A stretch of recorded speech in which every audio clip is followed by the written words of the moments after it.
ആദ്യം നമുക്ക് ഒരു പാത്രത്തിലേക്ക് കുറച്ച് ശർക്കര ഇട്ട് കൊടുക്കാം. 1 ഗ്ലാസ് വെള്ളം ഒഴിച്ച് കൊടുക്കാം. എന്നിട്ട് ഗ്യാസിൽ വെക്കാം. എന്നിട്ട് നല്ലപോലെ തിളച്ച് വരണം. തിളച്ച് വരുന്ന സമയത്ത് ഒരു കയ്യിലിട്ട് നല്ലപോലെ ഇളക്കി കൊടുക്കാം. എന്നിട്ട് കുറച്ച് ചെറുവേച്ച തേങ്ങ ഇട്ട് കൊടുക്കാം. എന്നിട്ട് കുറച്ച് ഏലക്കപ്പൊടി ഇട്ട് കൊടുക്കാം.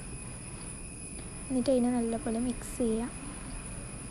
എന്നിട്ട് അപ്പുറത്തെ അടുപ്പിൽ കുറച്ച് ചൂടുവെള്ളം വെക്കാം. അത് നല്ലപോലെ തിളക്കണം.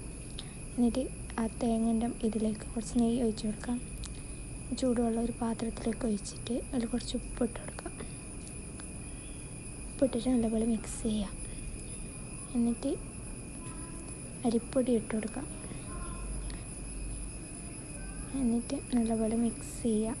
ഒരു പത്തലിനൊക്കെ കുഴക്കുന്ന പോലെ അങ്ങനത്തെ അതിന് കാട്ടി കുറച്ച് ലൂസിലാക്കിയിട്ട് കുറച്ച് കുഴച്ചെടുക്കാം. അതിൽ കുറച്ച് നെയ്യിട്ടിട്ട് എന്നിട്ട് അതിൽ വെച്ച് നല്ലപോലെ പരത്തി കൊടുക്കാം. എല്ലാ ഇല ഫുൾ കവർ ചെയ്യുന്ന പോലെ പരത്തി കൊടുക്കാം. എന്നിട്ട് ഇതിലേക്ക് മാവ് വെച്ച് കൊടുക്കാം. എന്നിട്ട് മാവ് വെച്ചിട്ട് ഇലനെ അടുക്കി കൊടുക്കാം. അടുക്കിയിട്ട് പച്ചമ്പിൽ വെച്ച് കൊടുക്കാം. എന്നിട്ട് അത് ആവി കയറ്റിയെടുക്കാം.